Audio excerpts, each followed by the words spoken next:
गुरु गीता।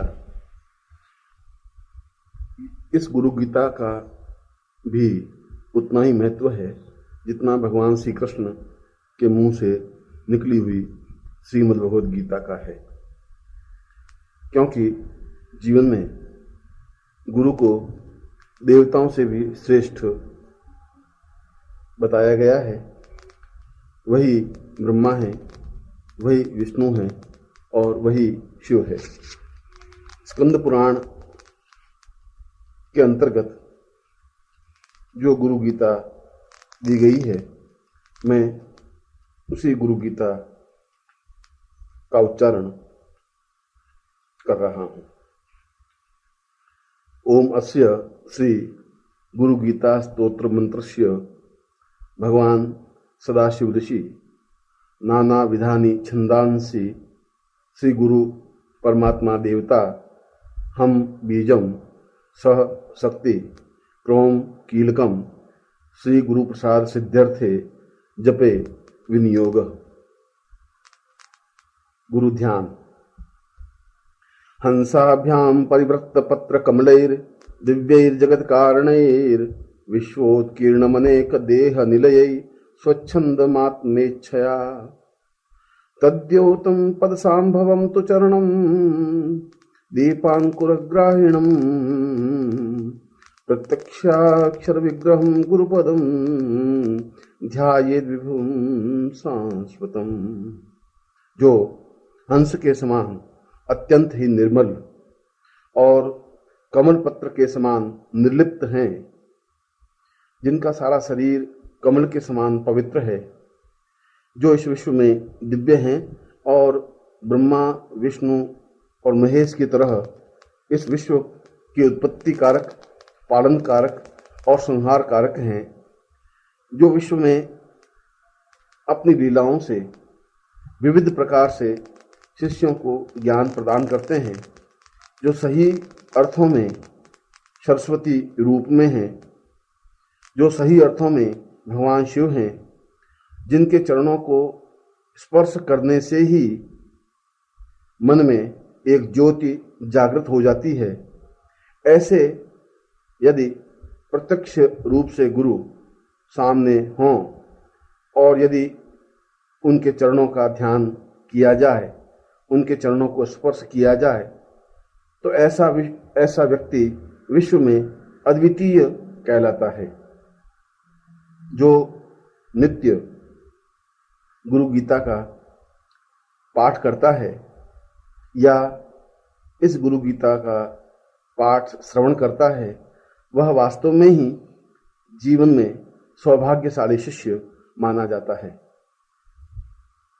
स्कंद पुराण में भगवान शिव ने स्वयं पार्वती को यह गुरु गीता समझाते हुए बताया है कि चाहे अन्य कितनी भी साधनाएं की जाएं, वे सभी साधनाएं अपने आप में तुच्छ और गौण हैं, क्योंकि उन साधनाओं की प्रतीति तो गुरु के माध्यम से ही संभव है।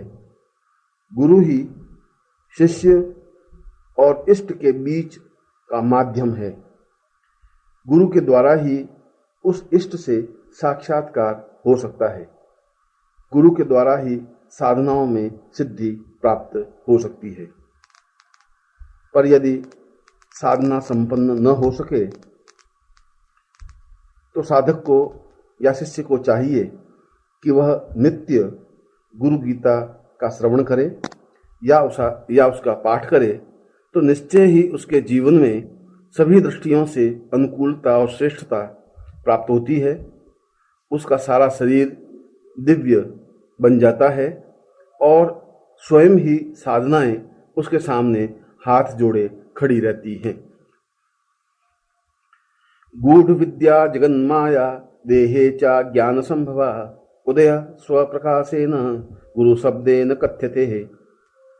चाहे कितनी भी गूढ़ विद्याएं हों, चाहे कितनी भी कठिन साधनाएं हों और हम चाहे कितने ही अज्ञानी हों, परंतु यदि मुंह से पूर्ण श्रद्धा के साथ गुरु शब्द का उच्चारण हो जाता है तो मन में एक विशेष ज्योति प्रकाशित हो जाती है और उस ज्योति के माध्यम से वे गूढ़ विद्याएं या साधनाएं स्वतः सिद्ध हो जाती हैं।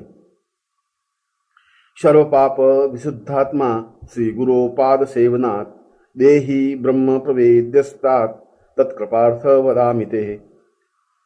जीवन के समस्त प्रकार के पाप, चाहे वर्तमान जीवन के हों चाहे पूर्व जीवन के हों, केवल गुरु के चरणों का सेवन करने से ही वे समस्त पाप समाप्त हो जाते हैं और यह आत्मा पूर्ण रूप से पवित्र और दिव्य बन जाती है। उसके हृदय में ब्रह्म की साक्षात प्रतीति होने लगती है और यदि गुरु कृपा हो जाती है तो वह स्वयं ब्रह्म स्वरूप बन जाता है। गुरुपादाम्बुजं स्मृत्वा जलम शिरसि धारयेत् सर्वतीर्थावगाहस्य संप्राप्नोति फलम नरः। जो शिष्य पूर्ण श्रद्धा के साथ गुरु के चरणों के जल को अपने सिर पर छिड़कता है या चरणामृत के रूप में पान करता है, उसे संसार के समस्त तीर्थों में स्नान करने के समान पुण्य प्राप्त होता है और वह इस जीवन में समस्त प्रकार के फलों को, धर्म, अर्थ, काम और मोक्ष को प्राप्त करता हुआ पूर्ण मानव जीवन संपन्न करने में सक्षम हो पाता है। शोषणम पाप पंकस्य दीपनम ज्ञान तेजसाम गुरुपादोदकम सम्यक संसारार्णवतारकम। हमारे जीवन के जितने भी पाप हैं, उन पापों को समन करने के लिए अंदर ज्ञान का दीपक लगाना आवश्यक है और वह ज्ञान का दीपक केवल गुरु के चरणों का स्पर्श करने से, गुरु की आज्ञा का पालन करने से और गुरु के कहे अनुसार गतिशील होने से ही प्राप्त हो सकता है। और जब हृदय में ऐसा ब्रह्म का दीपक प्रज्वलित होता है तो वह इस संसार में पूर्ण सुख को भोगता हुआ आगे सफलता और श्रेष्ठता प्राप्त करने में सक्षम हो पाता है। अज्ञान मूल हरणम जन्म कर्म निवारणम ज्ञान वैराग्य सिद्ध्यर्थम गुरुपादोदकम पिबेत।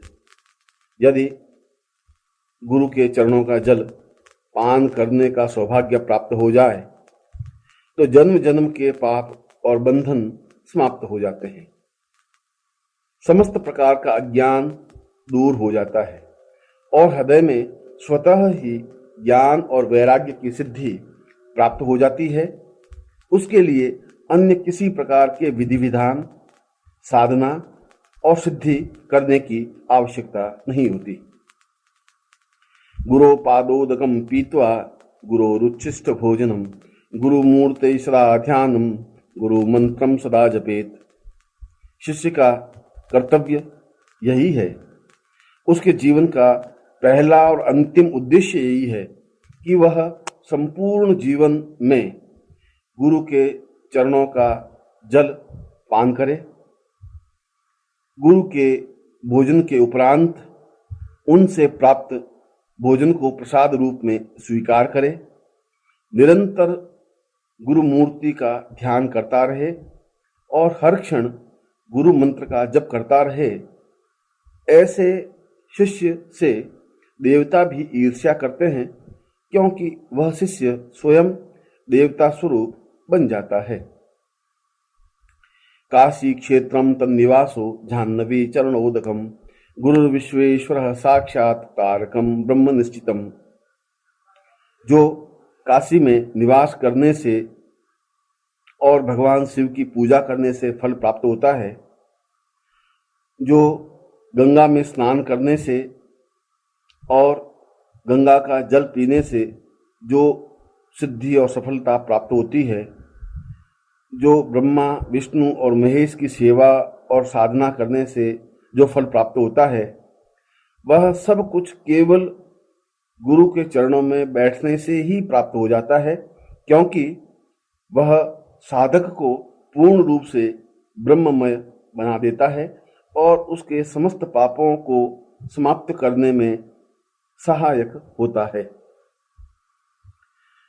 गुरुपादोदकं युक्त्वा सौ सोक्षयो वटः तीर्थराज प्रयागश्च गुरुमूर्त्यै नमो नमः। गुरु के चरणों का जल निरंतर अक्षय कल्प वृक्ष के समान फलदायक माना गया है।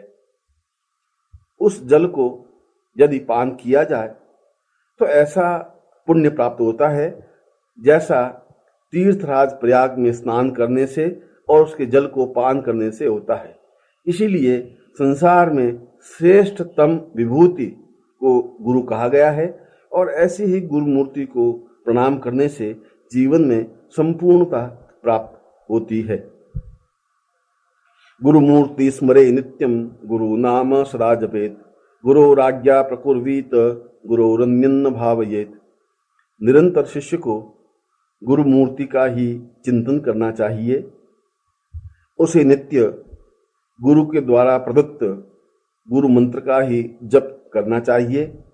उसके जीवन का लक्ष्य केवल गुरु आज्ञा का पालन करना ही है और गुरु के अलावा उसके जीवन में अन्य किसी भी प्रकार का भाव या चिंतन नहीं हो, इस बात का तत्क्षण और हर क्षण ध्यान रखे। वह जीवन में सब कुछ प्राप्त करने में सक्षम और सफल हो पाता है। गुकारस्तुंधकारश्च रुकारस्तेज उच्यते अज्ञान ग्रासकम ब्रह्म गुरुरेव न संशय। गुरु दो अक्षरों से मिलकर शब्द बना है। गु का तात्पर्य है समस्त प्रकार के मानव और शिष्य के बंधनों को समाप्त करना और रू का तात्पर्य है उसके हृदय में ज्ञान का दीपक प्रज्वलित करना। इस प्रकार इन दोनों ही कारणों से गुरु शब्द का निर्माण हुआ है, जो कि अज्ञान को समाप्त करने में सहायक है, जो कि जीवन में पूर्णता देने में सहायक है। इसीलिए गुरु उच्चारण करना ही या गुरु शब्द का स्मरण करना ही या गुरु मंत्र का जप करना ही जीवन की पूर्णता माना गया है। साधकेन प्रदातव्यम गुरु संतोषकारकम गुरोराधनम कार्य स्वजीवित्वम निवेदयेत। साधक का पहला और अंतिम कर्तव्य यही है कि वह वही काम करे जिससे गुरु को संतोष प्राप्ति हो सके। वह उसी प्रकार से सेवा करे जैसी सेवा गुरु को आवश्यक हो। वह उसी प्रकार से चिंतन करे जिस प्रकार से गुरु आज्ञा दे। उसके जीवन का आराधन, पूजा, प्रार्थना, सेवा और साधना केवल गुरु की ही होनी चाहिए। ऐसा होने पर ही वह समस्त सिद्धियों का स्वामी होता है और उसके जीवन में किसी प्रकार की कोई न्यूनता नहीं रह पाती। कर्मणा मनसा वाचा नित्यमाराधयेत् गुरुम दीर्घदंडम नमस्कृत्य निर्लज्जो गुरु सन्निधौ। जो कर्म से, मन से और वचनों से नित्य गुरु की आराधना करता है, वह चाहे कितना ही पापी हो, चाहे उसने जीवन में कितने ही निर्लज्ज कार्य किए हों, चाहे उसके जीवन में कितने ही पाप हों, वे सभी तत्क्षण समाप्त हो जाते हैं। और यदि उसे जीवन में गुरु के चरणों में बैठने का सौभाग्य प्राप्त हो तो यह उसके जीवन का पुण्य है और ऐसा अवसर प्राप्त होने पर वह निश्चय ही पूर्ण सफलता और श्रेष्ठता प्राप्त करने में समर्थ हो पाता है। गुरु ब्रह्मा गुरुर्विष्णु गुरुर्देवो महेश्वर गुरुरेव पर ब्रह्म तस्मै श्री गुरुवे नमः। यदि सही अर्थों में देखा जाए तो गुरु ही ब्रह्मा है जो कि उत्पत्ति कारक हैं, गुरु ही विष्णु हैं जो कि पालन कारक हैं और गुरु ही महेश्वर हैं जो कि संहार कारक हैं। एक प्रकार से वह शिष्य का सृजन करते हैं, शिष्य का पालन करते हैं और शिष्य के समस्त पापों का क्षय भी करते हैं। इसीलिए गुरु को इन तीनों ही देवताओं से ऊपर पर ब्रह्म कहा गया है। इसीलिए मैं श्री गुरु को पूर्ण रूप से श्रद्धा युक्त प्रणाम करता हूँ। अज्ञान तिमिरांधस्य ज्ञानांजन शलाकया चक्षुरुन्मीलितं येन तस्मै श्री गुरुवे नमः। मेरे जीवन में चारों तरफ अज्ञान का अंधकार फैला हुआ है, मुझे जीवन में पूजा पाठ, ज्ञान, यज्ञ, किसी प्रकार का कोई भान नहीं है। ऐसी स्थिति में न मुझे साधना करनी आती है, न मुझे पूजा करनी आती है, मुझे तो पूर्ण रूप से मंत्र का उच्चारण करना भी नहीं आता।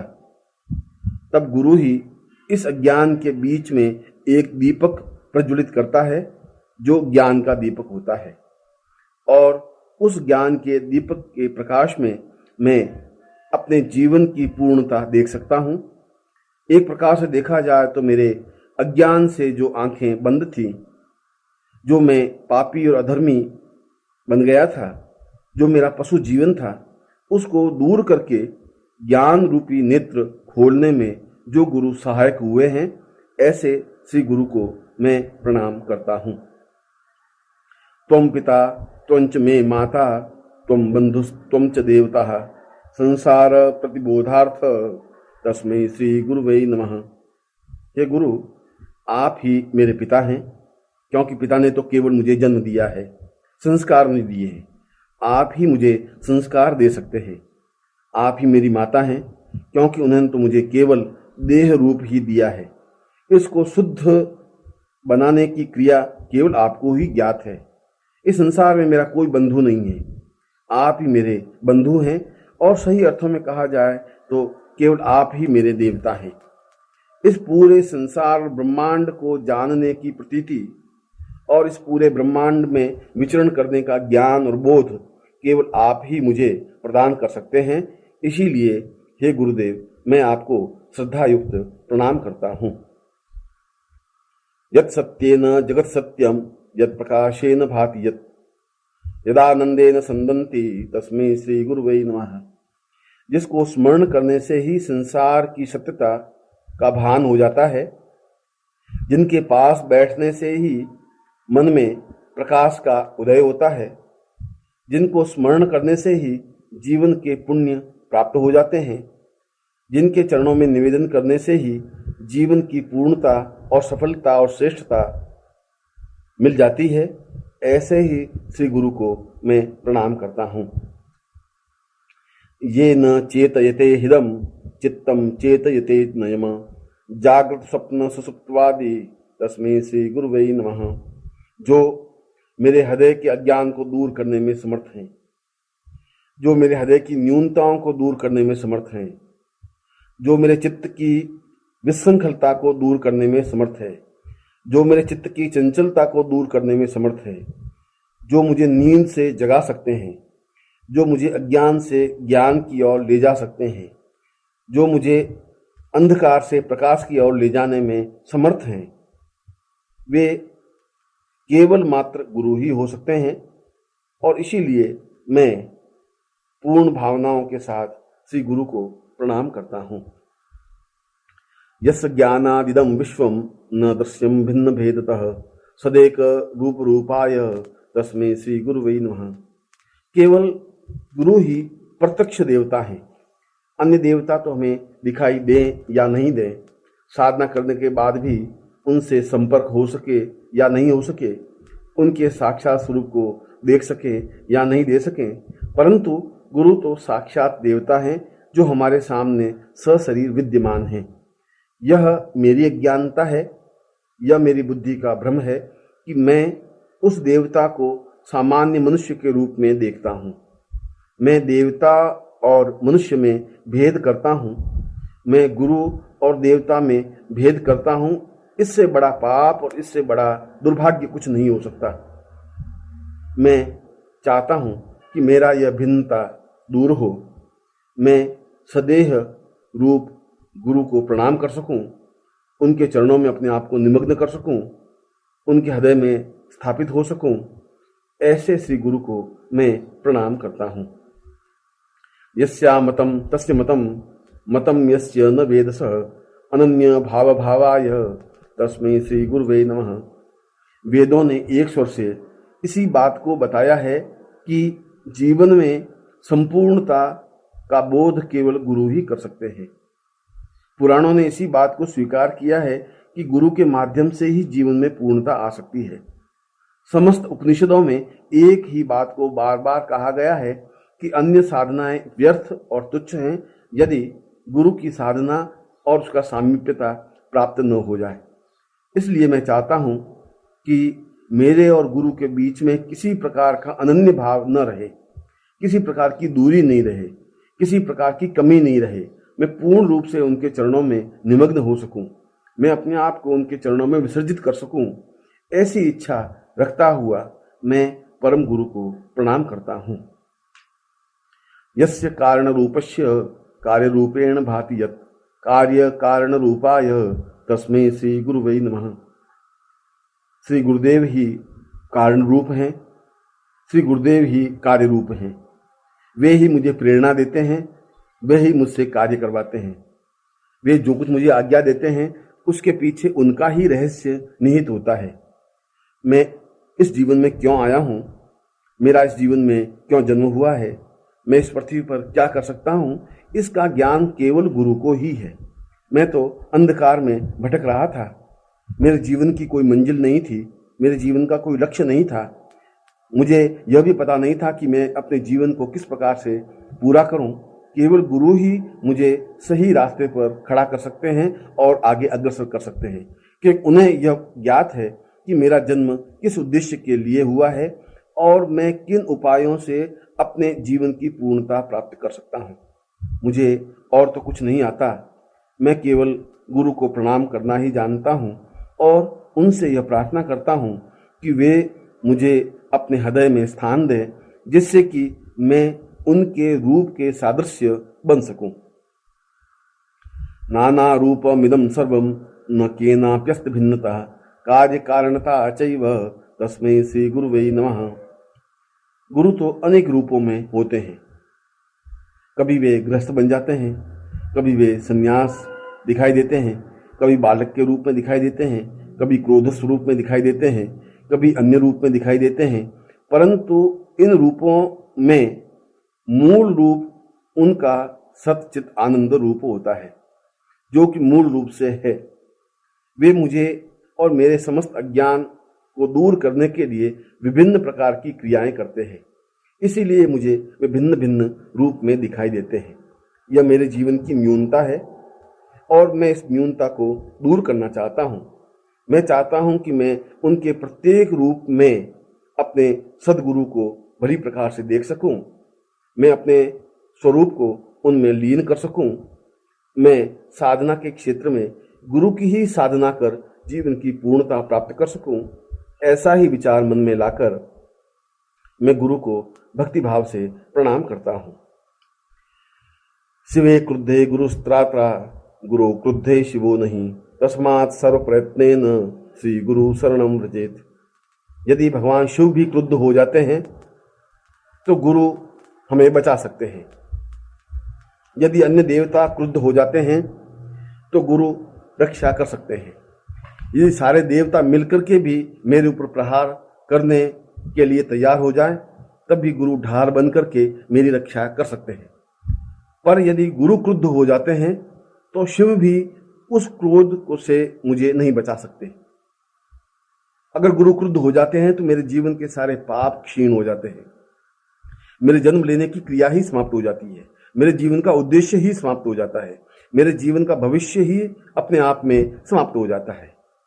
क्योंकि गुरु के क्रोधित होने पर कोई देवता उसके क्रोध से मुझे बचा नहीं सकता, यह शास्त्र प्रमाण है। इसीलिए सभी प्रकार से प्रयत्न करके श्री गुरु के शरण में जाने से ही जीवन की पूर्णता प्राप्त हो सकती है। बुकारम च गुणातीतम रुकारम रूप वर्जितम गुणातीत स्वरूपम च यो दद्यात् स गुरु स्मृतः। गुरु शब्द ही अपने आप में पवित्र और पुण्य शब्द है। यदि एक बार भी 24 घंटों में गुरु के नाम को मैं अपने होठों पर अंकित कर सकूं, एक बार भी अपने होठों से गुरु के नाम को ले सकूं, तो मेरा सारा शरीर अपने आप में ही पवित्र हो जाता है। मेरे लिए यह आवश्यक नहीं है कि मैं गंगा स्नान करूं, मेरे लिए यह भी आवश्यक नहीं है कि मैं किसी मंदिर में जाके देवता का दर्शन करूं, मेरे लिए यह भी आवश्यक नहीं है कि मैं प्राणायाम करूं या नाक को बंद करके किसी प्रकार की आंखें बंद किए हुए साधना करूं। मुझे किसी प्रकार के देवता की आवश्यकता नहीं है, मुझे किसी प्रकार की साधना की आवश्यकता नहीं है। मेरे जीवन का तो एक ही उद्देश्य, एक ही लक्ष्य, एक ही प्रयत्न है कि मैं उनके स्वरूप को अपने हृदय में स्थापित कर सकूं और हर क्षण गुरु को स्मरण कर सकूं। ऐसा होने पर ही मैं अपने जीवन में पूर्णता प्राप्त कर सकता हूं।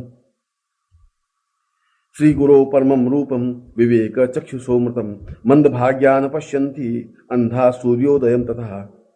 गुरु का रूप तो समस्त देवताओं से भी महत्वपूर्ण है। वह अज्ञान को हटा करके पूर्ण ज्ञान देने में समर्थ है। वे जीवन के ज्ञान चक्षु को खोलने में समर्थ है।